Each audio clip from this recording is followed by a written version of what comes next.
ನೋಡಿ, ನಿನ್ನೆ ಸತೀಶ್ ಜಾರಕಿಹೊಳಿ ಆಡಿದಂಥ ಮಾತುಗಳು ನೇರವಾಗಿ ಹೇಳಿದರು. ಈ ಅಧ್ಯಕ್ಷರ ಬದಲಾವಣೆ ಆಗಬೇಕು, ನಮಗೊಬ್ಬರು ಪರ್ಮನೆಂಟ್ ಅಧ್ಯಕ್ಷರು ಅಂದರೆ ಅವಧಿ ಪೂರೈಸುವಂಥ ಅಧ್ಯಕ್ಷರು ಬೇಕು, ಅವರು ಜನಪ್ರಿಯ ಅಧ್ಯಕ್ಷರಾಗಿರಬೇಕು, ಅವರು ಮತಗಳನ್ನು ತಂದು ಕೊಡುವಂಥ ಅಧ್ಯಕ್ಷರಾಗಿರಬೇಕು. ಇಷ್ಟೆಲ್ಲ ಹೇಳಿದಂಥ ಸತೀಶ್ ಜಾರಕಿಹೊಳಿ ಆಮೇಲೆ ತಮ್ಮ ಮಾತನ್ನು ಬದಲಾಯಿಸಿದರು. ಮಧ್ಯಾಹ್ನ ಒಂದು ಸ್ಟೇಟ್ಮೆಂಟ್, ರಾತ್ರಿ ಇನ್ನೊಂದು ಸ್ಟೇಟ್ಮೆಂಟ್ ಕೊಟ್ಟರು. ಹೊಸ ಅಧ್ಯಕ್ಷರು ಬೇಕು ಅಂತ ಹೇಳಿದಂಥ ಸತೀಶ್ ಯಾಕೆ ಈ ರೀತಿ ಉಲ್ಟಾ ಹೊಡೆದ್ರು? ಏನಾದರೂ ಹೈಕಮಾಂಡೇ ಅವರಿಗೆ ನಿರ್ದೇಶನ ಕೊಡ್ತಾ ಈ ರೀತಿ ಮಾತಾಡಬಾರ್ದು ಅಂತ? ಡಿ.ಕೆ ಬದಲಾವಣೆ ಆಗಲಿ ಅಂತ ನಾನು ಹೇಳಿಲ್ಲ ಅಂತ ಸ್ಪಷ್ಟನೆ ಕೊಟ್ಟರು. ನಿನ್ನೆ ಅವ್ರು ಹೇಳಿದ್ದು ಕೂಡ ನಿಜ. ನೀವು ಮಾಡ್ತಿರೋ ಇಲ್ವೋ ಅನ್ನೋದನ್ನ ಹೇಳಿ, ನೀವೇ ಹೇಳಿದ್ದಷ್ಟನ್ನೇ. ಮಾಡಲ್ಲ ಅಂದ್ರೆ ಸರಿ, ಮಾಡ್ತೀರಿ ಮಾಡಲ್ಲ ಅಂತ ಹೇಳಿ ಅಂತ. ಬನ್ನಿ ಇದಕ್ಕೆ ಸಂಬಂಧಪಟ್ಟಂಗೆ ಸತೀಶ್ ಜಾರಕಿಹೊಳಿ ಏನು ಹೇಳಿದ್ರು ರಾತ್ರಿ ನೋಡೋಣ.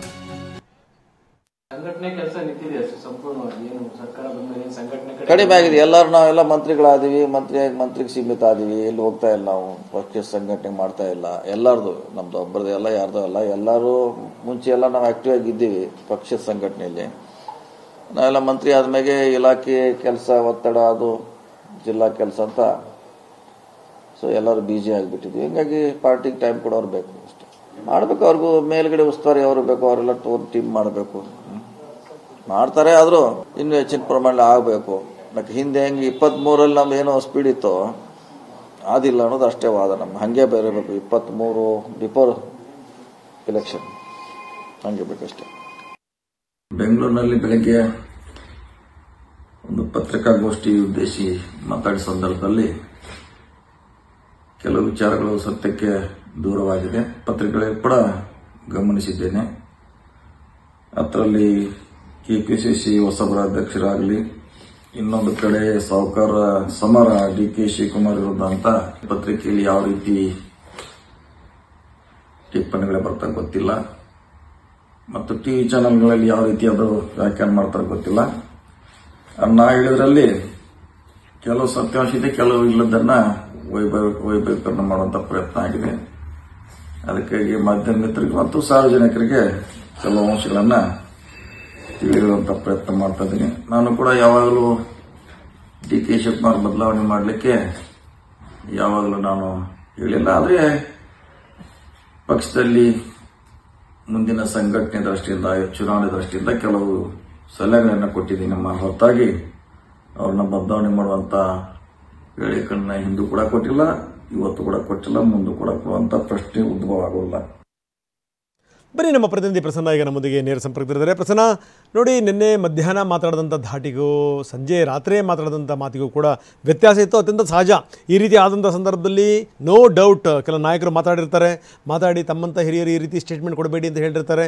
ಬಹುಶಃ ಅದೆಲ್ಲದರ ಪರಿಣಾಮ ಸತೀಶ್ ಜಾರಕಿಹೊಳಿ ಹೇಳಿದಂಥ ಮಾತು. ಅವ್ರು ಹೇಳಿದ್ದೇನು ಅಂದರೆ, ನಾವು ಕೆಲವೊಂದು ಸಲಹೆ ರೂಪದಲ್ಲಿ ಕೊಟ್ಟಿದ್ವಿ ಅಷ್ಟನ್ನೇ, ಇದನ್ನು ಕನ್ಸಿಡರ್ ಮಾಡಿ ಅಂತ, ಬದಲಾಯಿಸಿ ಅಂತ ನಾನೇನು ಹೇಳಿಲ್ಲ ಅನ್ನೋದ್ರ ಮುಖಾಂತರ ಏನು ನಡೀತು ಮಧ್ಯಾಹ್ನದಿಂದ ಸಂಜೆ ತನಕ?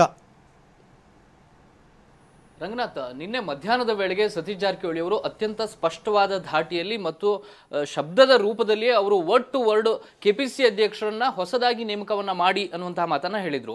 ಅಂದ್ರೆ ಅವರು ಕೇವಲ ಮಾಧ್ಯಮಗಳ ಮುಂದೆ ಬಂದು ತಮ್ಮ ಅಹವಾಲನ್ನ ಹೇಳಿದ್ದಲ್ಲ, ಮೊನ್ನೆ ರಾತ್ರಿ ಸುರ್ಜೇವಾಲಾ ಅವರನ್ನ ಭೇಟಿಯಾದಂತಹ ಸಂದರ್ಭದಲ್ಲಿ ತನ್ನ ಡಿಮ್ಯಾಂಡ್ ಅನ್ನ ಏನಿಟ್ಟಿದೆ ಅನ್ನುವಂತಹ ಪ್ರತಿಯೊಂದು ಅಕ್ಷರ ರೂಪದಲ್ಲಿ ಯಾವುದೇ ರೀತಿಯ ಅಡ್ಡಗೋಡೆ ಮೇಲೆ ದೀಪ ಇಟ್ಟಂತ ರೀತಿಯಲ್ಲೂ ಕೂಡ ಮಾತಾಡಿರಲಿಲ್ಲ. ಅತ್ಯಂತ ಸ್ಪಷ್ಟವಾದ ಶಬ್ದಗಳಲ್ಲಿ ಅವರು ಸಂಪೂರ್ಣವಾದ ವಿವರಗಳನ್ನ ಕೊಟ್ಟಿದ್ರು. ಯಾವ ಕಾರಣಕ್ಕೆ ಬದಲಾವಣೆ ಮಾಡಬೇಕು ಅನ್ನೋ ಬಗ್ಗೆಯೂ ಕೂಡ ಹೇಳಿದ್ರು. ಕೆ.ಸಿ. ವೇಣುಗೋಪಾಲ್ ಅವರ ನೋಟ್ ಬಗ್ಗೆಯೂ ಕೂಡ ಅದು ಲಿಖಿತ ರೂಪದಲ್ಲಿದೆ ಅನ್ನುವಂಥದ್ದನ್ನ ಪ್ರಸ್ತಾಪ ಮಾಡಿದ್ರು.